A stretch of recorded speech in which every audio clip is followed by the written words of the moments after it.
If you've driven around the streets of downtown Red Wing, you've probably noticed the abundance of churches housed in our city. If you've lived in Red Wing for any short period of time, chances are you've been in a few of them. However, one mysterious church few have ventured through is the chapel at Oakwood Cemetery. As we've seen during previous explorations of Oakwood, around every corner of this peaceful resting place for Red Wing's dead lurks the strong aura of history. After investigating the cemetery's beginnings and special memorials and tombs, the last things left to uncover are the two towering structures greeting all who enter the graveyard's grounds: the Betcher Memorial Chapel and the Blodgett Memorial Entrance. Welcome to the third and final part of Oakwood Cemetery.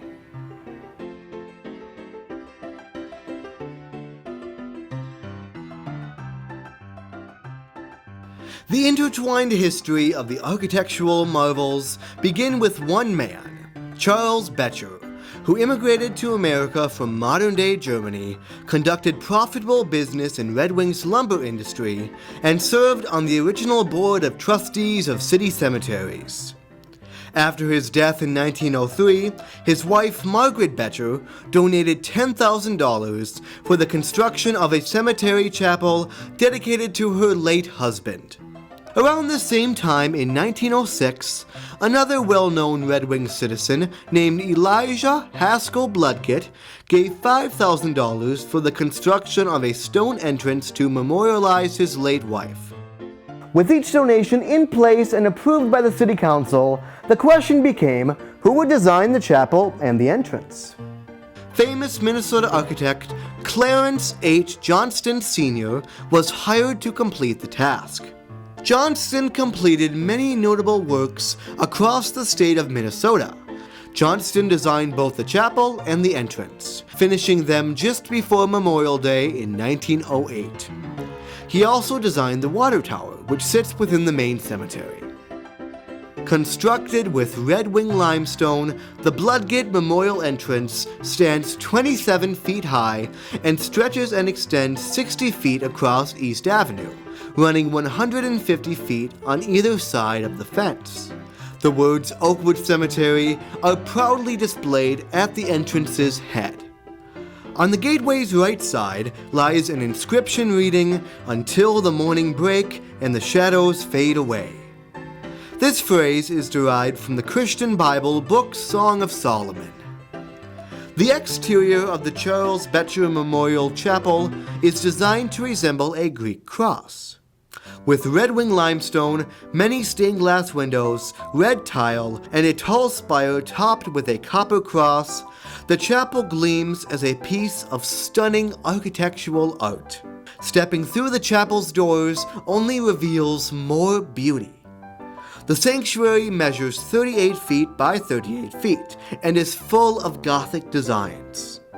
The pews and lectern were all crafted with ash wood. Behind the lectern sits an old organ. Gorgeous stained glass windows bring lovely light into the room. A catafalque is stationed in the chapel center.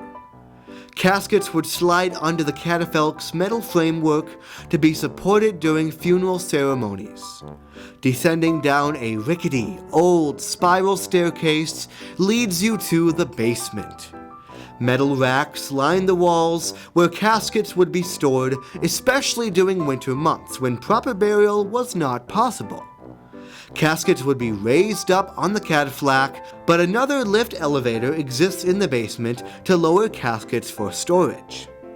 Before being turned on for this feature, the lift hadn't been used for many, many years.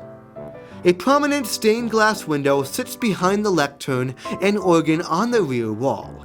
Known as the Betcher Memorial Window or the Resurrection, the window depicts the risen Christ. Writing on the glass reads, "As in Adam all die, even so in Christ shall all be made alive." A bronze plaque beneath the window reads, "Charles Betcher Memorial Chapel, erected AD 1907 in loving memory of Charles Betcher by his wife, Margaret." Red Wing is so lucky to have Oakwood Cemetery within its limits. The architectural glory of the chapel and the gateway entrance mark Oakwood as unique. Examining Oakwood's history, special memorials, and special landmarks reveals Oakwood's strong aura as the ideal burial spot for Red Wing's dead, from past to present and for many future years to come. The word cemetery originates from a Greek word meaning sleeping chamber. Let us gaze upon Oakwood Cemetery as just that, a sleeping chamber, a soft, green blanket of magnificent sights where the departed proprietors, heroes, and everyday citizens of Red Wing can forever rest in peace. You see, cemeteries aren't frightening at all. Or at least not usually. Thanks so much for watching and taking this 3-part trip through Oakwood Cemetery with me.